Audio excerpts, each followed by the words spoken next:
Est-ce que vous êtes bien positionné ce matin? Est-ce que vous êtes bien positionné? Ouais?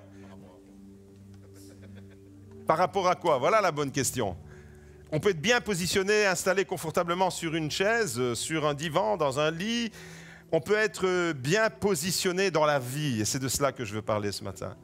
On va lire ensemble Psaume 31, verset 16. Il nous est dit, merci Liliana, le premier slide. Psaume 31, verset 16, qui nous dit, « Je dis, tu es mon Dieu, mes destinées sont dans tes mains.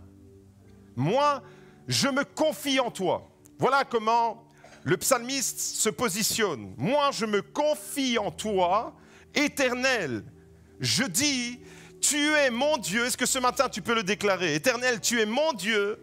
Je me confie en toi. Mes destinées sont dans ta main. Alléluia. Psaume 31, versets 15 et 16. Mes destinées sont dans ta main. Mes destinées ne sont pas entre les mains des ministres. Mes destinées ne sont pas entre les mains de ceux qui donnent toutes sortes de directives et qui vont dans tous les sens. Mes destinées, c'est-à-dire ma vie, comment ma vie va se déployer, comment ma vie va évoluer, comment ma vie va me faire aller de jour en jour, de semaine en semaine, de mois en mois, d'année en année, ma vie, tout ça, la destinée de ma vie, mon avenir, mon lendemain, tout ça est entre les mains de ton Dieu. Alléluia.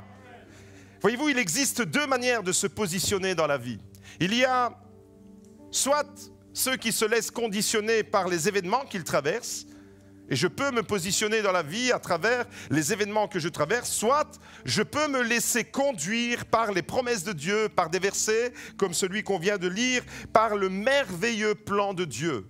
Je peux subir les événements et m'inscrire dans une trajectoire de vie où ce sont les événements que je subis, les épreuves, les difficultés, etc., qui conditionnent mon existence. Ou alors, je peux me positionner dans la vie en disant, ce ne sont pas les événements, ce ne sont pas les situations, ce ne sont pas les épreuves que je traverse qui vont conditionner qui je suis, mais les promesses de Dieu. C'est mon identité, autrement dit, mon identité qui est déterminante et en fonction du modèle de vie. Et ce matin, vous avez compris, soit je suis les événements, je les subis. La différence entre les deux modèles que je viens d'exposer, c'est que d'une part, on a tendance à subir les événements et d'autre part, on a tendance à les affronter, à ne pas les subir comme une victime, mais à être conscient que nous sommes acteurs et collaborateurs avec Dieu. Et en fonction du modèle que je vais adopter, soit l'un, soit l'autre, eh bien ma vie va se déployer, ma vie va se développer dans une direction ou dans une autre. Et ce matin, j'aimerais vous rappeler, en tant qu'enfants de Dieu que nous sommes, que c'est notre identité qui détermine notre destinée. Notre identité en tant qu'enfant de Dieu, ce ne sont pas les circonstances que nous traversons qui définissent et qui déterminent notre destinée, mais bien la parole de Dieu, les promesses de Dieu, ce que Dieu a fait, c'est-à-dire ce que nous sommes devenus. Ce que je suis va déterminer où je vais. Est-ce que vous me suivez toujours? Ce que je suis va déterminer où je vais. Si je suis un enfant de Dieu, pardonné, si j'ai accepté Jésus, j'ai demandé pardon à Dieu pour mes péchés, je suis entré dans une vie nouvelle. Ça, c'est mon identité. Je suis devenu un enfant de Dieu. Je suis un héritier du royaume de Dieu. Je suis un enfant qui est destiné à la gloire. Je suis un enfant qui est passé des ténèbres à la lumière. Si je suis un enfant de Dieu, voilà mon identité, j'irai près de mon Dieu pour l'éternité. Ça, c'est ma destinée. Vous voyez, mon identité, à partir du moment où je deviens un enfant de Dieu, mon identité va avoir une incidence sur ma destinée. Parce que je suis un enfant de Dieu, parce que Jésus me dit, il n'y a plus de condamnation sur ta vie, il n'y a plus, les choses anciennes sont passées, tout est devenu nouveau. Parce qu'il n'y a plus de culpabilité à avoir, parce que toutes choses sont devenues nouvelles, eh bien parce que je suis entré dans une nouvelle prise de conscience de l'identité que Jésus me donne, ma destinée sera conditionnée par mon identité. Ce ne sont pas les épreuves que tu traverses en ce moment qui définissent qui tu es, c'est la parole de Dieu, les promesses de Dieu, et qui tu es a une incidence sur où tu vas. Et la bonne nouvelle alors ce matin, c'est que même si nous traversons des moments difficiles, comme tout le monde, même si nous traversons la vallée des larmes, la vallée des pleurs, la vallée des difficultés, même si nous sommes éprouvés, même si quelqu'un d'autre nous a collé une étiquette, vous savez, les gens aujourd'hui aiment mettre des étiquettes. On étiquette les gens, mais voilà, celui-ci, bam, une étiquette sur son front, celle-là, une étiquette sur son front. Et même si on traverse des difficultés, des épreuves et que les gens ont mis des étiquettes qui nous condamnent d'une certaine manière dans un schéma, eh bien, mes destinées seront glorieuses parce que je suis un enfant de Dieu. Nous trouvons dans la Bible une histoire vraiment très intéressante, l'histoire de Yabetz. Yabetz, c'est un homme qui a vécu dans un environnement défavorable. Yabetz, c'est un homme qui a vécu dans un contexte de douleur même, vous allez tout de suite comprendre. Et ses parents lui avaient collé une identité, un nom. Et dans la Bible, vous savez, le nom, c'est pas comme aujourd'hui, ah, je choisis un nom parce que ça sonne bien dans mon oreille, j'aime bien. Je l'ai déjà dit, hein, pour la génération Beverly Hills, ceux qui ont eu des enfants, il y a beaucoup de Kelly, de Dylan, qui sont nés. Vous voyez? Pour la génération Dallas, il y a eu beaucoup de JR, de Swellen, non? Aujourd'hui, c'est comme ça qu'on choisit un nom. Mais à l'époque biblique, le nom déterminait la destinée. Vous lisez chaque fois quand Dieu change le nom d'une personne et voyez combien le nom est important par rapport à l'identité de la personne, par rapport à sa trajectoire de vie. Tu es Pierre, et sur cette pierre, je bâtirai mon église, par rapport à la confession qu'il venait de faire. Abraham, on ne t'appellera plus Abraham, on t'appellera Abraham. On ne t'appellera plus Abraham, qui veut dire père élevé, on t'appellera Abraham, qui signifie père d'une multitude. Le changement de nom va avoir une incidence sur la destinée de la personne. Et quand, dans le monde biblique, on donne un nom à un enfant, c'est pas parce que, waouh, j'ai regardé un bon feuilleton, une belle série américaine, et il y avait toutes sortes de beaux prénoms américains, des Madison, des ceci, des cela, tous les noms qu'on a vus dans les feuilletons. Non, dans la Bible, le nom détermine la destinée de la personne. Et Yabetz, on va découvrir cette histoire.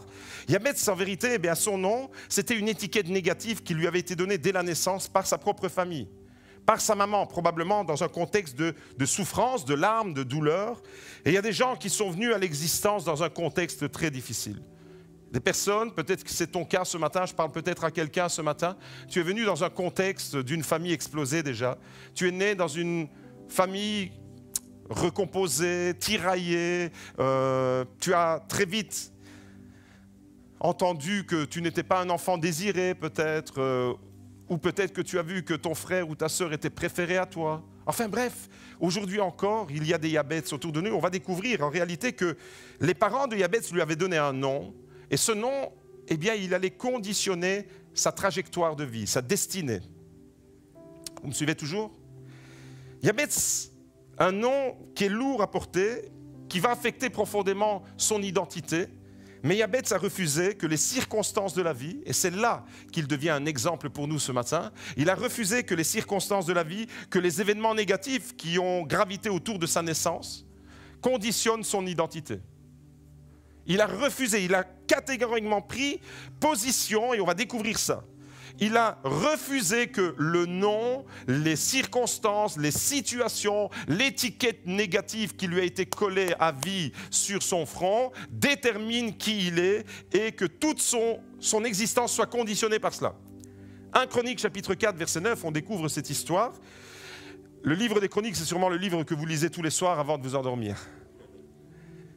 Yabetz était plus considéré que ses frères. Sa mère l'appela du nom de Yabetz en disant « C'est parce que je l'ai enfanté dans la douleur ». Vous voyez, il y a une raison pourquoi il s'appelle Yabetz, parce qu'elle l'a enfanté, cet enfant, dans la douleur. Il y a des mamans ce matin qui ont enfanté dans la douleur. Ce message, il est pour vous. Yabetz invoqua le nom d'Israël en disant, le nom du Dieu d'Israël en disant, si tu me combles de bénédictions et que tu étendes mes limites, si ta main est avec moi et si tu fais que, loin du malheur, j'échappe à la douleur, et Dieu accorda ce qu'il avait demandé. On ne sait même pas ce qu'il avait demandé, mais en tous les cas, on sait comment Yabetz s'est positionné. Il invoque le Dieu d'Israël. Et ce matin, il sera question de prière. Il sera question de la prière qui va changer la trajectoire de ta vie. Parce que Yabetz, c'est en entrant en relation avec Dieu, avec le Dieu du miracle, comme nous l'avons chanté, que sa trajectoire de vie va changer. Elle va prendre une autre orientation. Et le nom de Yabetz, en réalité, en hébreu, est synonyme de douleur. Donc, Yabetz, il y a un jeu de mots dans le texte qui nous renvoie à la douleur, à la souffrance. Et d'ailleurs, la maman le dit, elle lui donne le nom de Yabetz parce qu'elle l'a mis au monde dans un contexte de douleur, d'épreuve, de larmes. Peut-être, le texte ne le dit pas, mais qu'elle a failli mourir. Peut-être qu'elle a failli laisser la vie, cette femme. Peut-être que tout s'est compliqué au moment de l'accouchement. Il n'y avait pas de césarienne à l'époque et peut-être qu'il s'est mis en siège. Je ne sais pas ce qui est arrivé dans la vie de cette femme, mais je sais une chose, c'est qu'elle a beaucoup souffert et que sa souffrance, elle gravite autour de la naissance de son fils. Et sa souffrance, qu'est-ce qu'elle fait? Elle trouve un bouc émissaire. Bam! Elle met un nom à son fils. Et on se décharge, et on a envie de mettre des boucs émissaires pour nous décharger des souffrances que la vie nous impose. Et c'est Yabetz, le bébé qui va venir au monde, qui va tout encaisser.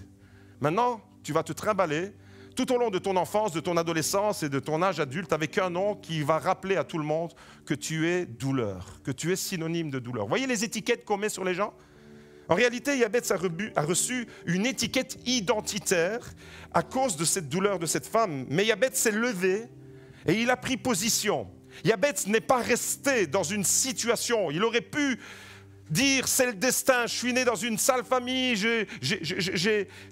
Non, il n'est pas resté dans cette position-là de victime, mais il a pris position dans une nouvelle identité. Il va faire monter sa prière. Et ce matin, j'aimerais dire à tous ceux qui souffrent, à tous ceux qui ont l'impression d'être dans une situation, dans une phase de votre vie, de votre parcours, de votre existence douloureux, eh bien ta vie n'est pas conditionnée, ta vie ne dépend pas des circonstances difficiles que tu traverses, mais de l'amour de Dieu. Alléluia.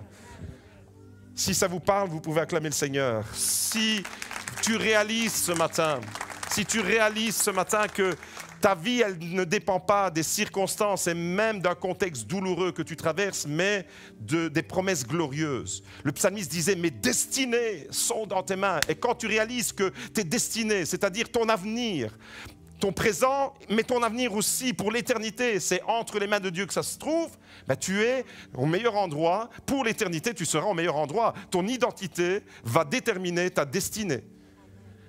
Mes amis, j'aimerais vous dire que Yabetz s'est positionné, Yabetz est entré dans une destinée glorieuse. Dieu lui accorda ce qu'il avait demandé.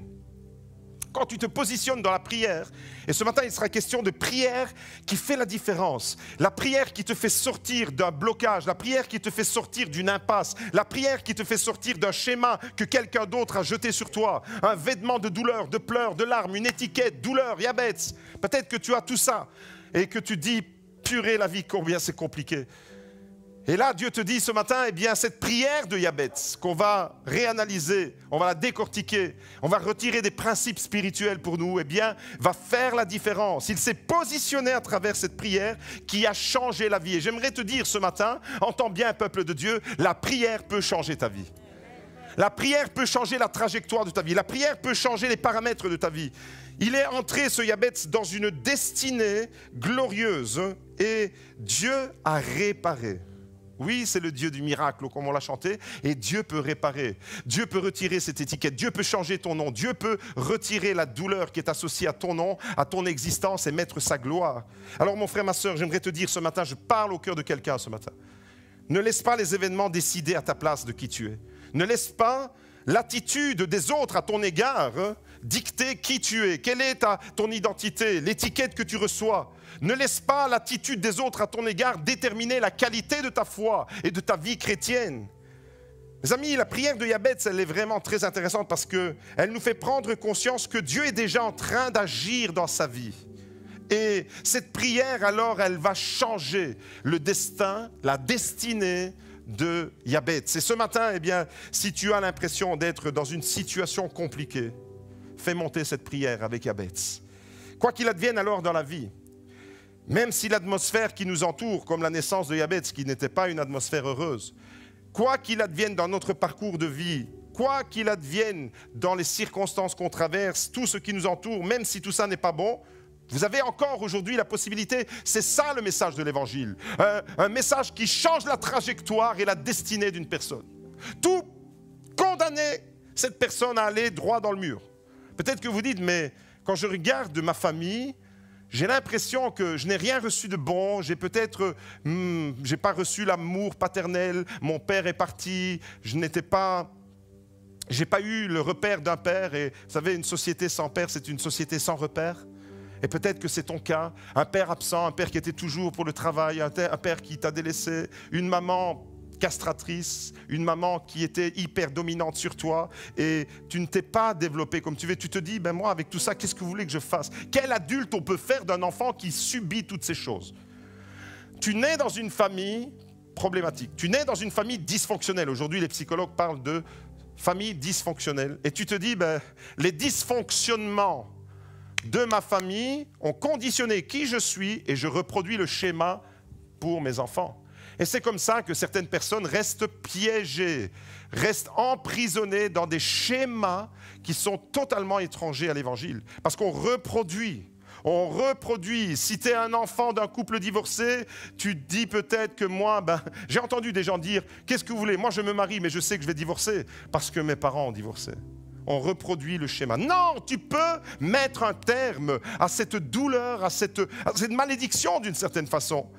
Quoi qu'il advienne dans ta vie, quelles que soient les épreuves que tu traverses, tu peux changer la trajectoire de ta vie comme Yabez qui s'est positionné autrement.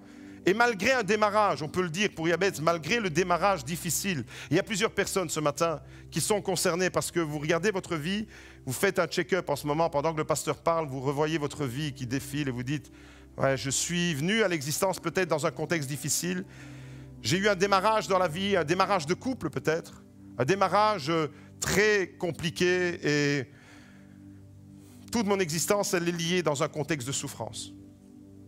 Et je sais que ça parle à plusieurs personnes. Il y a des personnes qui sont présentes, mais aussi des personnes qui sont de l'autre côté de leur écran. Et aujourd'hui, alors j'aimerais te dire, si c'est ton cas, si tu es venu dans la présence de Dieu avec ce sentiment, Yabez s'est démarqué. Toi aussi, tu peux te démarquer. Yabez s'est démarqué. Yabez n'a pas continué à subir la vie. Tu n'es pas obligé de subir, de te positionner en subissant les événements les plus douloureux les uns des autres, mais tu peux te positionner à partir de ton identité en Christ. Tu peux te positionner autrement. Et j'aimerais vous dire alors ce matin, eh bien que toi aussi, toi où tu es là, dans ta condition existentielle, tu peux te démarquer. Ne reste pas prisonnier d'une certaine façon d'une situation. Il y a quelques jours, Magda et moi, nous étions en train de prier pour une personne qui nous a demandé de l'aide et on était là, on l'écoutait et cette personne parlait et puis tout d'un coup, elle dit « Je réalise que ma vie, il n'y a rien qui va et j'ai l'impression que ce n'est pas les autres le problème, c'est moi le problème. » Cette personne a été malmenée, cette personne était comme Yabez, dans un contexte de douleur. Alors je l'ai interrompu, je dis « Excuse-moi, est-ce que je peux t'interrompre ?» Le problème, ce n'est pas toi. Le problème, c'est ce qu'on t'a fait subir. Le problème, c'est les blessures qu'on t'a infligées. Le problème, c'est la douleur que tu ressens dans ton cœur. Voilà le problème. Mais toi, tu n'es pas le problème. Et j'aimerais vous dire alors, quand vous voyez que votre vie est complètement désordonnée, que vous voyez que finalement la trajectoire de votre vie, elle est confuse, ce n'est pas vous le problème. C'est ce que vous avez subi qui a conditionné une croyance en vous. Comme Yabez, il reçoit un nom dans la douleur et ce gars, il était condamné à vivre toujours avec un fardeau de douleur. Et que voulez-vous? C'est comme ça, vous avez reçu ce nom, vous devez rester sur les rails de la douleur, de la souffrance, des larmes, et vous aspirez au jour où vous allez mourir pour dire « je vais enfin être délivré de tout ça ». Non, tu ne peux pas continuer à vivre comme ça parce que Yabez s'est positionné, il a pris position dans sa vie et la trajectoire de sa vie a changé. Tu entends mon frère, ma sœur? Ta trajectoire de vie peut changer et Dieu a changé la trajectoire de cet homme et j'espère que pour cette femme pour qui nous avons prié avec Magda, eh bien la trajectoire, elle va entrer dans quelque chose de nouveau, il faut qu'elle entende ce que Dieu est en train de dire ce matin. Il y a quelque chose de nouveau, il y a une nouvelle identité, il y a une nouvelle trajectoire pour elle aussi. Mes amis, quand on commence la première lecture du livre qu'on vient de lire, 1 Chronique 4, je disais que c'est certainement le livre que vous lisez tous les soirs avant de vous endormir. Les théologiens ont parlé de ce livre des Chroniques comme le soporifique spirituel, tellement que c'est difficile à lire. Il y a des noms, des généalogies et On tombe directement dès qu'on ouvre un Chronique. Prenez votre Bible, vous allez voir. Vous ouvrez un Chronique, brrr, toute une généalogie interminable de noms. Un tel a enfanté un tel, et un tel a enfanté un tel, un tel a enfanté un tel, et un tel... Blablabla. Et le fils de l'autre, Arthur, il a engendré Bernadette, et Bernadette a engendré... Vous dites, Seigneur, je lis ta parole, ou je lis, c'est quoi, un avis nécrologique que je suis en train de lire? Et puis là, au milieu de tous ces noms, cet enchevêtrement de noms, c'est ce qu'on appelle les généalogies. D'ailleurs, le Nouveau Testament commence de la même façon. Hein. Généalogie de Jésus-Christ, fils d'Abraham, fils de David, et puis babababam, on nous donne tous les ancêtres de Jésus jusqu'au moment où Jésus vient. Bientôt c'est Noël et on va se rappeler de tout ça. C'est ce qu'on appelle les généalogies. Et au milieu de tous ces noms, de cet enchevêtrement de noms, eh bien, bon, je vous avoue quand même que ce n'est pas le livre préféré des chrétiens, ça je vous le concède, mais au milieu de ces 600 noms, vous entendez? Il y a 600 noms que vous devez vous farcir quand vous lisez un Chronique. Au milieu de tout ça, au milieu de ce qui ressemble à une confusion de noms, il y a l'histoire de Jabetz qui se démarque. Il y a un nom qui ressort. C'est comme s'il y avait un zoom, comme si l'auteur de la Bible, là, met des noms. La mère était ceci, le père a fait cela, et il a enfanté une famille, ils ont eu 3 enfants, et le fils aîné, il a fait ceci. Et au milieu de tous ces noms, qui, à un moment donné, vous avez peut-être le vertige quand vous lisez ça, il y a, bam, un focus. C'est comme si la caméra, elle faisait un arrêt sur image, focus, agrandissement, un effet de loupe, un zoom sur un homme qui se débarque au milieu de tous ces noms à cause de la prière qu'il fait monter. Et j'ai envie de dire ce matin, même s'il y a 600 personnes autour de toi qui créent la confusion, toi, tu peux te démarquer parce qu'il y a le focus de Dieu sur ta vie. Il y a le zoom de Dieu. La caméra du ciel, elle vient sur toi. Elle dit, maintenant, je veux agir dans ta vie. Est-ce que ce matin, tu es prêt pour laisser le zoom de Dieu? Est-ce que tu peux dire, Seigneur, oui, je veux que tu mettes le zoom sur ma vie. Je veux que tu viennes faire ta lumière sur ma vie. Je veux que tu viennes éclairer mon chemin. Je n'en peux plus de vivre au milieu de toute cette confusion. 600 noms, ça me saoule. Mon collègue me saoule, mon patron me saoule, mon pasteur me saoule, ma femme me saoule, mon mari me saoule, mes enfants me saoulent. Tout le monde me saoule. Mais c'est moi qui bois. Au milieu de tout ce qui te saoule aujourd'hui, Dieu veut faire la lumière sur ta vie. La prière qui vient changer la trajectoire de ta vie. Cet homme était considéré plus que ses frères. À un moment donné, la mère, elle était prise probablement de pitié par rapport à sa souffrance. Et le mot considéré en hébreu, c'est le mot nirbat, qui a la même racine que le mot gloire. Kavod. Nirbat, ça veut dire, cet homme, à un moment donné, il va avoir du poids, il va avoir de la valeur. Sa mère va changer le regard. Peut-être comme une maman qui met au monde un enfant différent, et à un moment donné, toute son attention va aller sur cet enfant qui souffre. Vous savez, ma maman, c'est pas qu'elle ne m'aime pas, mais elle me dit souvent, elle me manque tellement. Et je sais qu'elle parle de ma sœur. C'est l'enfant qui vous manque, celui qui n'est pas là. Celui qui est là, il fait votre joie et vous vivez avec. Et quand vous avez un enfant malade à la maison, quand vous avez un enfant qui est souffrant à la maison, probablement que vous voyez, il ne faut pas chercher un responsable à tout prix, un coupable qu'on mène devant un tribunal. On est toujours dans le jugement, on est toujours dans, il y a un responsable. Cette femme a vécu une douleur. La douleur, sans même s'en apercevoir, elle a transféré chez cet enfant. Cet enfant était probablement un enfant différent des autres. Peut-être qu'il y avait d'autres autour. Et puis, tout naturellement, cette femme, elle va se concentrer sur son enfant. Et peut-être cet enfant va prendre du temps, de l'énergie, toutes les pensées. Quand tu as un enfant malade, tu vas aller dans les hôpitaux, tu vas chercher les spécialistes à gauche, à droite, tu vas te démener pour la vie de cet enfant. Et les autres enfants, ils vont peut-être se sentir délaissés. Vous voyez, et ça crée un déséquilibre. La vie, c'est ça, en fait. Là, je suis en train de vous parler de la vraie vie. Je ne suis pas en train de vous baratiner. Je vous parle de la vraie existence. Et ce qu'il faut mettre toujours une étiquette sur « t'es responsable, t'es coupable ». Combien la nature humaine, elle est ingrate, combien elle est infecte de chercher chaque fois des coupables, des responsables. Il y a des victimes. Cette femme avec qui on a prié, ce n'était pas elle le problème.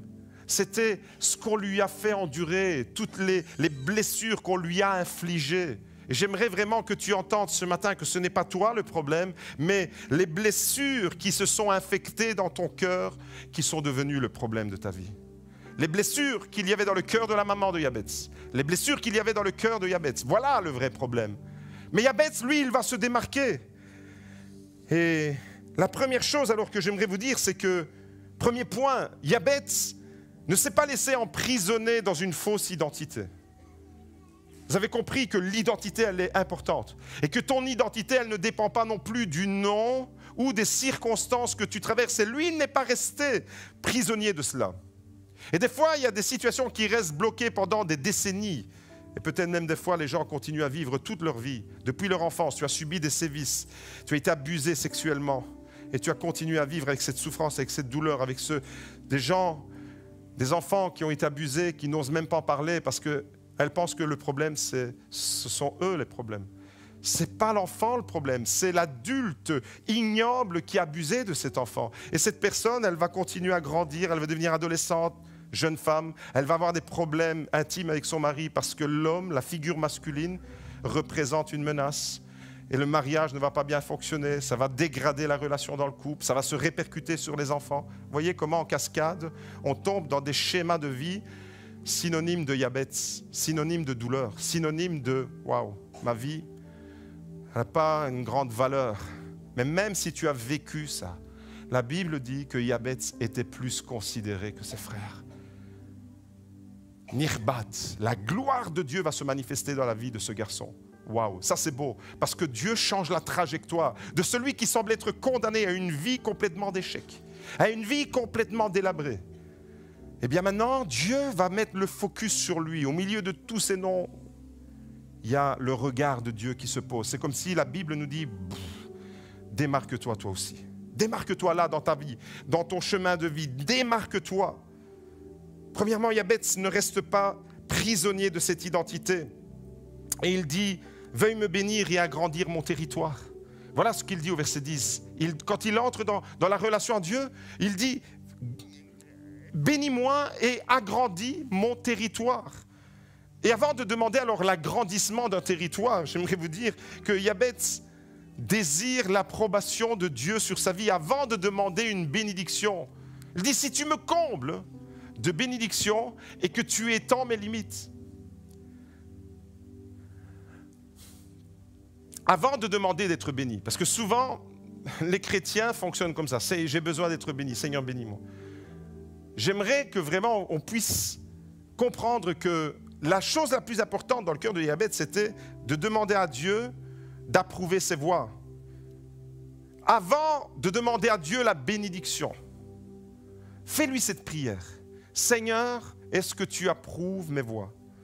Seigneur, je veux que tu puisses dire de moi. C'est certainement la chose la plus importante qu'on puisse dire ce matin. Par rapport à notre vie, par rapport à ce recadrage de vie. Seigneur, je veux que tu puisses dire du bien de moi. Parce que bénir, la bénédiction, si tu me combles de bénédiction, en réalité, bénir, bénédire, ça veut dire du bien. Seigneur, je veux que tu puisses dire du bien de moi. Ça veut dire que le focus, la lumière de Dieu va venir sur ta vie. Et Dieu regarde ta vie et dit, Seigneur, je veux que tu puisses donner une bonne parole sur ma vie. Et quand il y a une bonne parole qui vient de Dieu, c'est-à-dire quand il y a la bénédiction de Dieu sur la vie de quelqu'un, regardez comment la trajectoire, elle change. Regardez, la vie de Yabetz, elle était conditionnée dans le mal. Elle était conditionnée dans la douleur, dans la souffrance, dans les larmes, dans les répercussions, la maman qui souffre, et puis une famille plus ou moins dysfonctionnelle, comme il y en a beaucoup aujourd'hui dans la société. Donc, on ne peut pas dire qu'il était béni. Mais à un moment donné, il demande à Dieu d'être béni, et la bénédiction va amener quelque chose de nouveau. Dans Proverbe 16, verset 7, il est écrit... Quand Dieu approuve les voies d'un homme, quand l'Éternel est favorable aux voies d'un homme, il dispose même ses ennemis à la paix avec lui, au shalom. Il change le mal en bien. C'est le Dieu du miracle, c'est le Dieu qui ne te condamne pas, même si tu as des ennemis. Imaginons maintenant, c'est pas ce que le texte dit, mais on peut l'imaginer, que les 600 noms là-bas, tout le monde avait fait la guerre à Yabetz. Eh bien, Dieu change. Quand les voies d'un homme sont approuvées de Dieu, eh bien, il dispose même le cœur de ses ennemis favorablement pour cette personne. Waouh! Ça, il faut le réaliser, mes amis. Quand la bénédiction de Dieu, elle vient dans ta vie, est la clé alors d'une vie réussie. la clé pour sortir de cette impasse de vie, de souffrance, de chemin, de douleur, de larmes, la clé d'une vie réussie, c'est de rechercher l'approbation de Dieu. C'est la chose que tu dois rechercher dans ta vie. Là où tu es, dans ta souffrance, dans tes questionnements, par rapport à ta famille, par rapport à ton travail, par rapport à ton église, recherche l'approbation de Dieu. Ne recherche pas l'approbation des hommes, recherche l'approbation de Dieu. Psaume 139, verset 23, fais cette prière alors. Psaume 139, verset 23 nous dit « Sonde-moi, ô Dieu, et connais mon cœur, regarde si je suis sur une mauvaise voie, et conduis-moi sur la voie de l'éternité. Sonde-moi, ô Dieu, et connais mon cœur, éprouve-moi. » Sonde-moi, c'est « Viens mettre la sonde. » Tu as fait le focus? Le nom de Yabetz, il ressort, il y a un arrêt sur image là, focus, la lumière, les projecteurs sur Yabetz. Maintenant, fais cette prière, envoie ta sonde dans mon cœur, sonde-moi et connais mon cœur, éprouve-moi et connais mes pensées. Ce sont en réalité les motivations qui sont dans nos cœurs, nos motivations personnelles qui déterminent si ce que nous demandons à Dieu est bon ou mauvais. Quand tu pries, Dieu connaît ton cœur. Et il sait quelles sont tes motivations, pourquoi tu pries, dans quel sens tu pries. Et c'est les motivations. Dieu ne regarde pas la formulation de tes prières si elles sont bien faites. Dieu sonde les cœurs. Dieu regarde ton cœur. Dieu envoie la sonde dans ton cœur. Alors, ne te prive pas de la prière parce que tu te dis « je ne sais pas bien prier ». Non, non, continue à prier. Parce que Dieu regarde à ce qu'il y a dans ton cœur. Il ne va pas juger les belles phrases que tu fais. Il va juger ce qu'il y a dans ton cœur. Recherche l'approbation de Dieu. Et Yabetz, il recherche ça. Il se dit, même si tout autour de moi est synonyme de souffrance, de douleur, Yabetz, ça résonne, bam, en hébreu, parce que pour nous, Yabetz, c'est un prénom. Certains le trouvent joli. Il y a 15 jours, je parlais de Nebuzaradan pour les femmes enceintes. S'il vous plaît, s'il y a des femmes enceintes, ne mettez pas Yabetz, c'est synonyme de douleur. Peut-être que si vous ne le saviez pas, vous dites, ah, je trouve joli ce prénom. Et voilà, et on met un nom et on met une étiquette sans le savoir. Non, mes amis, j'aimerais vous dire ce matin que ce qui est le plus important, c'est vraiment de laisser Dieu sonder notre cœur. Tu n'es pas obligé de continuer à vivre dans la douleur et dans la souffrance, dans le rejet. Ta première préoccupation dans la vie, alors, devrait être celle-là. Seigneur, est-ce que tu dis du bien de moi? Rechercher l'approbation de Dieu, c'est ça. Seigneur, quand tu regardes, quand tes spots viennent sur ma vie, quand mon nom jaillit, comme celui de Yabetz qui a jailli au milieu de ces 600 noms, est-ce que quand tu me regardes, tu vois le bien en moi? Est-ce que tu vois un cœur bien disposé? Est-ce que tu vois un cœur sincère? Est-ce que tu vois un cœur malléable? Est-ce que tu vois un cœur dans ma vie? Tu peux dire, j'approuve. Ensuite, quand tu as fait ça, quand tu es passé par là, tu peux dire, Seigneur, étends mon territoire, étends mes limites. D'ailleurs, c'est ce que Yabetz a fait. Il demande la bénédiction, c'est-à-dire il demande l'approbation de Dieu. Et ensuite, une fois qu'il demande l'approbation de Dieu, Seigneur, étends mes limites, étends mon territoire. Deuxièmement, la prière de Yabetz est fondée sur la puissance de Dieu. Yabetz croit que Dieu est puissant. Est-ce que tu le crois ce matin? Devant ta situation qui est bloquée, est-ce que tu crois que Dieu est puissant? Yabetz l'a cru et il va dire, veuille me bénir et agrandir mon territoire et étends mes limites. Il sait que Dieu a la capacité de le faire. Et quand tu pries, quand tu es dans ta situation de douleur, quand premièrement tu t'es préoccupé de l'approbation de Dieu, le regard de Dieu, est-ce que Dieu approuve mes voies? C'est ça, bénir, dire du bien. Et après que tu lui demandes d'étendre ton territoire, eh bien, tu dois comprendre que Dieu est le Dieu no limit. Et il a la capacité de te bénir de façon exponentielle. La bénédiction de Dieu sur ta vie, elle est exponentielle, elle se décuple, elle va de multiplication en bénédiction. C'est extraordinaire. Éphésiens chapitre 3, verset 20 nous rappelle ça. Regardez, or à celui qui par la puissance, Yabetz a cru dans la puissance de Dieu. Quand tu pries, crois dans la puissance de Dieu. Ne sois pas spectateur, mais entre vraiment, approprie-toi la puissance de Dieu. Or à celui qui par la puissance qui agit en nous. Est-ce que la puissance de Dieu agit en nous ce matin?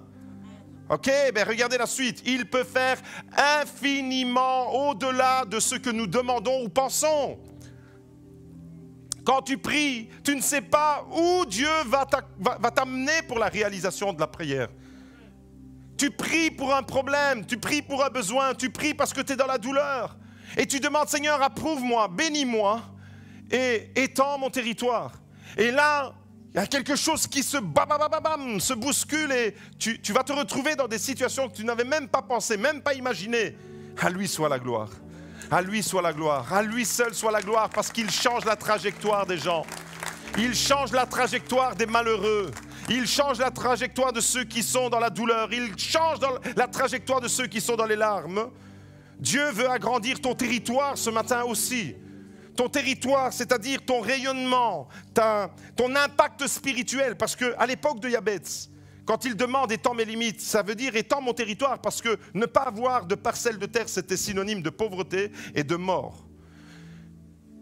Avoir du terrain, c'était synonyme de richesse et de prospérité. Et quand Yabetz demande la survie, eh bien il dit « Seigneur, augmente mon territoire, élargis ». Donc c'est un territoire géographique à l'époque. Pour nous, aujourd'hui, il s'agit d'agrandir l'influence spirituelle qu'on peut avoir. Étends mes limites. Seigneur, étends les limites du Gospel Life Center de Beaudour, qu'on continue à toucher les gens dans les nations. Et pas seulement ceux qui viennent en présentiel ici, c'est très bien, et continuez à venir et soyez nombreux. Mais Seigneur, étends le rayonnement de ton Église, étends le rayonnement de ma vie spirituelle, étends l'impact, augmente l'impact spirituel que je peux avoir quand je suis investi dans la vie des autres. C'est ça que ça veut dire pour nous aujourd'hui. Touche davantage de personnes avec le message de l'Évangile. Troisièmement, ce que Yabetz demande, c'est fondé sur la présence de Dieu. Il sait que Dieu est puissant, mais il sait que Dieu est présent. Dans ta douleur, mon frère, ma sœur, la puissance de Dieu peut se manifester, mais la présence de Dieu, waouh, qu'est-ce que ça fait du bien.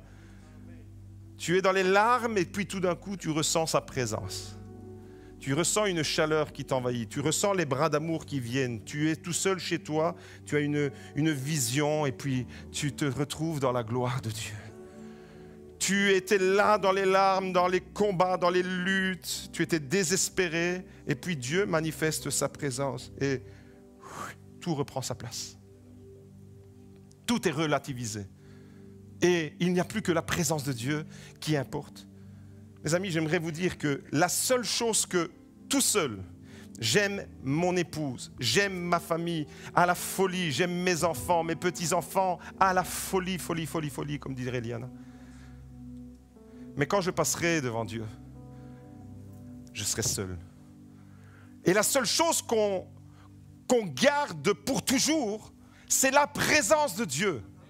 Ça, c'est une certitude. C'est une certitude absolue. Et Yabetz, dans sa douleur, il va articuler une prière.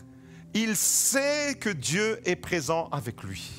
Ce matin, dans tes larmes, je m'adresse à toi qui pleures dans ta chambre, je m'adresse à toi qui pleures parce que tu es devant une situation de souffrance, de douleur, tu pourrais t'appeler Yabetz. Est-ce que tu sais que Dieu est avec toi? Est-ce que tu sais que Dieu est près de ceux qui ont le cœur brisé, qui ont l'âme abattue et qu'il relève celui qui est abîmé par la vie? Je voudrais m'adresser à cette sœur pour qui nous avons prié avec Magda. Dieu relève celui qui est abîmé par la vie. Il y a trop de gens qui sont abîmés par la vie. J'ai envie de dire, on est tous abîmés par la vie. Retourne-toi vers ton voisin et tu lui dis, je ne savais pas que tu étais ravagé comme ça. On est tous ravagés d'une certaine façon. On est tous abîmés. Mes amis, mais Dieu est avec nous. La puissance de Dieu, premièrement. Deuxièmement, la présence de Dieu. Et il dit alors, que ta main soit avec moi. Reste avec moi, que ta main soit avec toi. Ta main. Mes destinées sont dans ta main. Vous vous rappelez, psaume 31, verset 16, David disait, mes destinées sont dans tes mains. Et bien maintenant, Yabetz se réapproprie tout ça. Il dit, mais que ta main reste avec moi. Qu'est-ce que c'est sécurisant quand on ressent la main du Père qui nous tient par la main. Imaginez, vous êtes un enfant, vous êtes avec un enfant de 4-5 ans et vous marchez. L'enfant, il joue, il fait clair, il joue. Et puis la nuit, elle tombe. La nuit, elle tombe et vous devez traverser un bosquet. Vous devez passer dans un tunnel pour rentrer à la maison. Quand vous êtes parti de la maison, il faisait clair, il faisait jour, il y avait le soleil. L'enfant, il jouait, il s'éloignait de vous sans problème. Mais dès que l'obscurité va commencer à tomber, dès que tu vas traverser ce bosquet, dès que tu vas te retrouver devant ce passage souterrain pour arriver dans ta maison, vous savez ce que l'enfant va faire? Il va revenir vers vous. Et plus que ça, il va vouloir que vous lui serriez la main. Parce qu'il n'y a rien de plus sécurisant pour un enfant de sentir la main d'amour d'un papa et d'une maman. Yabetz a compris ça. Et il dit que ta main soit avec moi. Que ta main ne m'abandonne pas. Est-ce que tu veux faire cette prière avec moi ce matin? Est-ce que tu peux dire ce matin que ta main, lève tes mains là où tu es, reste assis, mais lève tes mains là où tu es. Seigneur, que tes mains restent avec moi. Que ta main m'accompagne dans ce chemin. Je sais que tu changes la trajectoire, je sais que tu changes l'orientation de ma vie. Que ta main reste avec moi. Je mets ma main dans la tienne comme un enfant qui tient la main de son papa. Comme un enfant qui traverse un lieu obscur et la présence du Père me rassure. Et cette présence-là, elle est guérissante, elle est réparatrice, elle est restauratrice. Soyez bénis, vous qui avez levé la main, parce que Dieu vous tient par la main en ce moment. Quatrièmement, Yabetz va développer une prière de protection. Dis Seigneur, je suis là dans la tourmente depuis toujours et je veux que tu me protèges. Dans la vie, je veux que tu sois, je veux prendre conscience que c'est toi ma protection. Je veux prendre conscience que c'est toi qui viens me protéger. Protège-moi et écarte la douleur de ma vie. Seigneur, protège-moi, écarte la douleur de ma vie. Yabetz veut sortir de cette douleur. Yabetz a pris conscience que son identité, ce n'était pas ça. Et il veut que Dieu le fasse sortir et il lui dit, Seigneur, protège-moi et écarte la douleur de ma vie. J'en ai assez. Est-ce qu'il y a des personnes qui en ont assez de souffrir? Est-ce qu'il y a des personnes qui en ont assez de pleurer? Est-ce qu'il y a des personnes ce matin qui en ont assez de ressentir cette douleur? Eh bien, Yabetz, il en avait marre. Seigneur, protège-moi et écarte la douleur de ma vie. Est-ce que tu veux faire cette prière aussi? Seigneur, protège-moi et écarte la douleur de ma vie. Et quand tu adresses alors ta prière à Dieu, il se passe quelque chose. Par contre, si tu adresses ta prière, et c'est pour ça qu'il faut être éduqué, il ne s'agit pas de prier pour prier. Quand tu adresses ta prière à un faux Dieu, à une idole ou à une statue, tu n'obtiendras pas de réponse. Tu sais pourquoi tu n'obtiendras pas de réponse? Parce que la Bible déclare que les idoles sont du néant. Regardez le texte qui suit.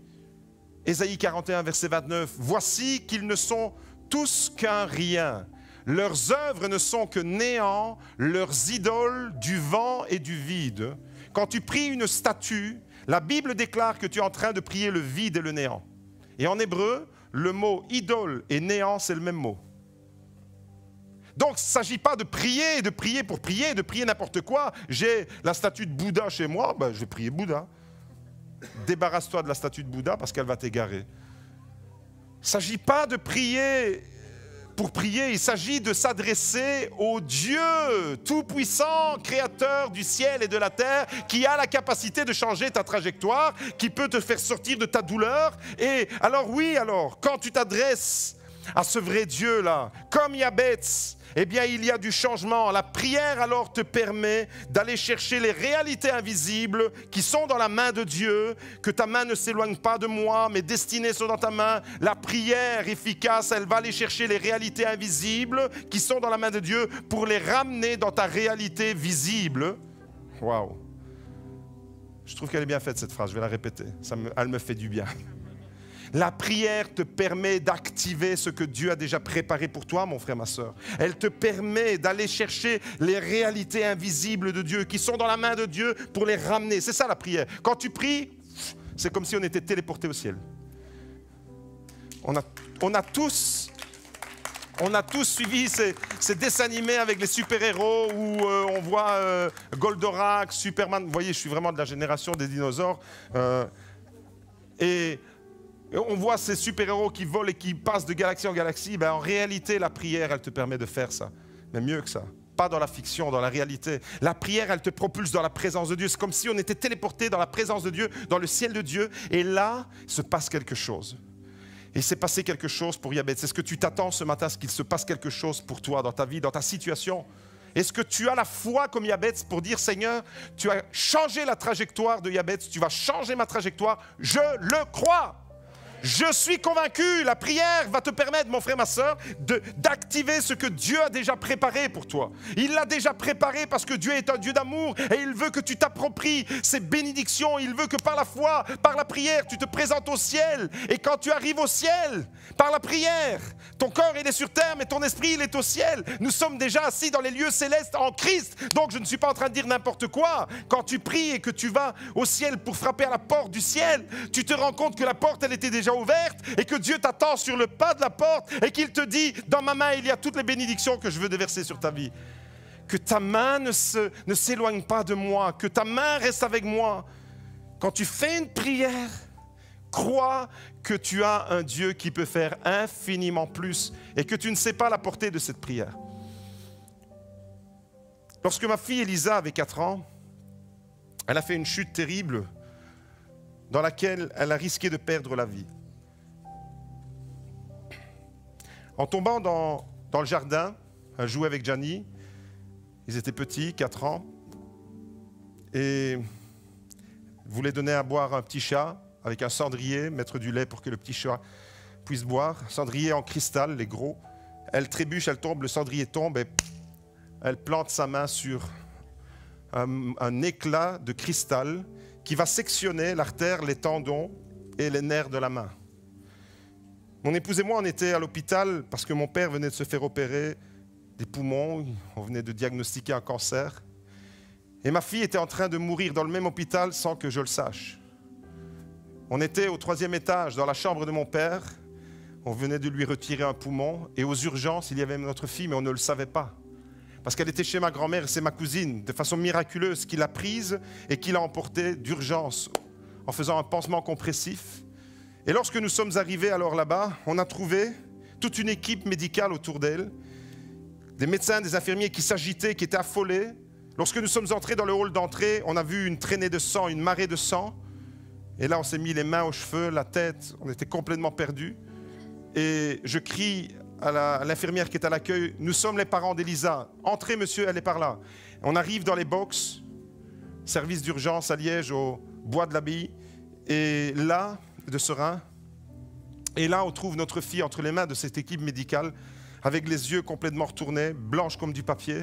Et on entendait cette équipe qui s'affolait, qui était là. Et on entendait les médecins, les infirmières qui disaient « On la perd, on la perd, on la perd, on la perd ».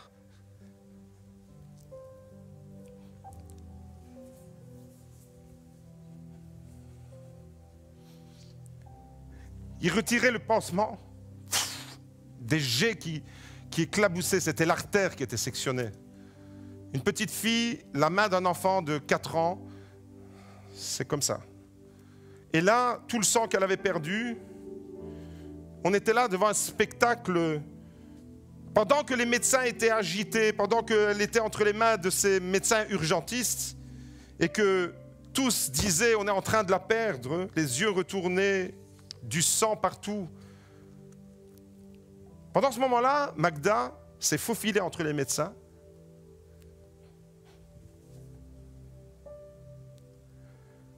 Et elle est allée chercher Lisa, l'a soutenue. Elle était, tous les médecins agités autour, qu'est-ce qu'on fait, qu'est-ce qu'on fait? Et puis elle était dans une paix profonde.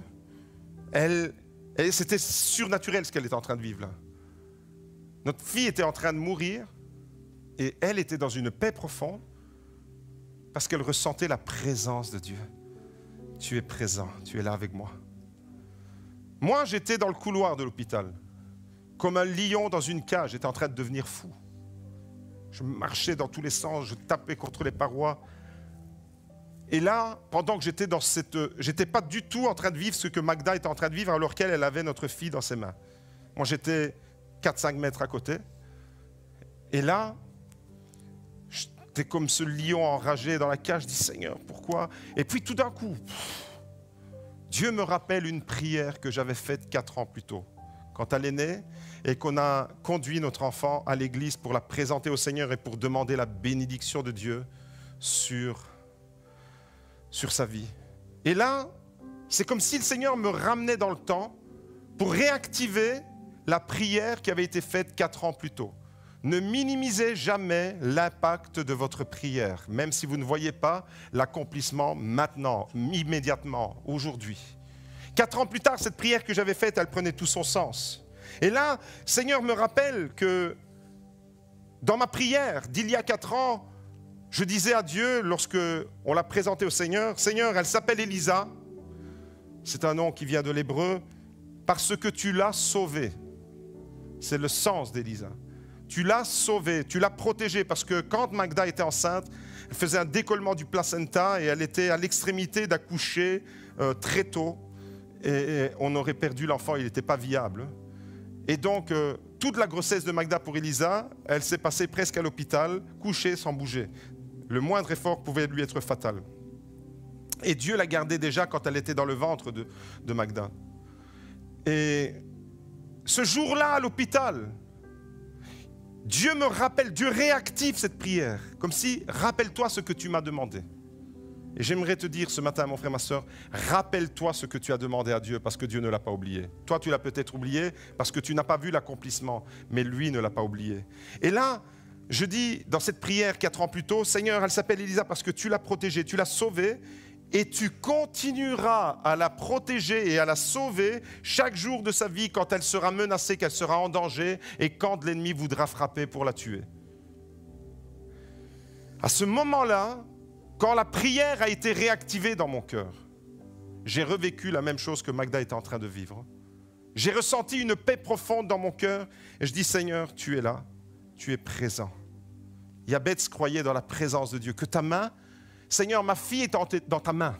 Ma fille est entre tes mains. À ce moment-là, je disais ça. Alors, mon frère, ma soeur, j'aimerais te dire qu'à ce moment-là, quand la paix de Dieu est entrée dans mon cœur, on avait notre fille qui était là entre les mains de ses médecins, mais chaque fois qu'il retirait le pansement compressif, c'était une fontaine de sang qui jaillissait. Il ne pouvait pas l'opérer tout de suite parce qu'elle vomissait, parce qu'elle venait de manger.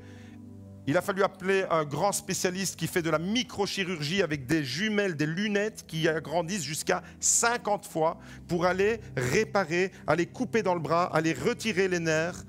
Et pendant 4h30, l'opération, c'était d'aller retirer les nerfs qui s'étaient rétractés et suturer les tendons et l'artère. Tout ça, pas immédiatement, mais au lendemain matin, parce que le médecin n'était pas là et qu'Élisa ne pouvait pas être opérée sur le champ.